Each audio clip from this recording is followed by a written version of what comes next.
The man simply snapped his fingers, and in the next instant, every phone in sight soared into the air, each screen displaying his face. Everyone stared intently at their devices, completely unaware that a fierce battle was about to unfold. Suddenly, the man appeared before the crowd. From the thousands present, he selected one lucky individual and hurled him into the center of the stadium. Then, as if performing a dark ritual, he gathered all the surrounding electrical power above the arena. Before the chosen man could process what was happening, bolts of energy surged toward his head like lightning. In an instant, he was electrocuted into a charred corpse, a brutal show of force meant to intimidate everyone present. Panic swept through the stadium as people rushed toward the exits, only to find every way out completely blocked by layers of phones swarming in from all directions. Then the man's face reappeared on the giant screen. He arrogantly declared that every single person in the stadium would die there. Just as despair set in, the great Demon King, Jack, burst through the wall of phones, making a dramatic entrance. Without a word, he fired a shot at the man, who vanished instantly.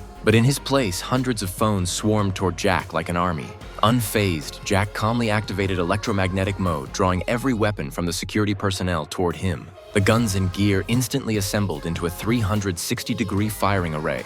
Bullets rained down like a storm, tearing the phone army to pieces. The first round belonged to Jack, but there was no time to rest. A giant eagle formed from phones dove straight at him, determined to tear him apart. In response, Jack summoned his own robotic forces. They assembled into a spherical formation, weapons blazing, overwhelming the eagle with relentless fire. Seizing the moment, Jack's units reshaped into a massive net, trapping the eagle in a cage of energy while continuing their assault. Realizing the danger, the eagle disintegrated and reformed into a 100-meter-tall giant. Jack smirked, reactivated his electromagnetic field, and drew every piece of metal in the vicinity onto himself. Within seconds, he too stood 100 meters tall.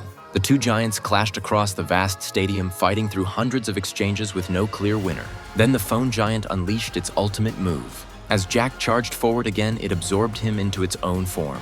In an instant, Jack's massive body broke apart, crashing to the ground in pieces. The phones quickly reassembled into multiple giant eagles, which began tearing Jack's scattered components to shreds. Confident of victory, the man once again gathered the entire city's electrical energy above the stadium, preparing to strike the trapped crowd. But at that critical moment, when all seemed lost, Jack, who should have been defeated, reappeared riding a pigeon.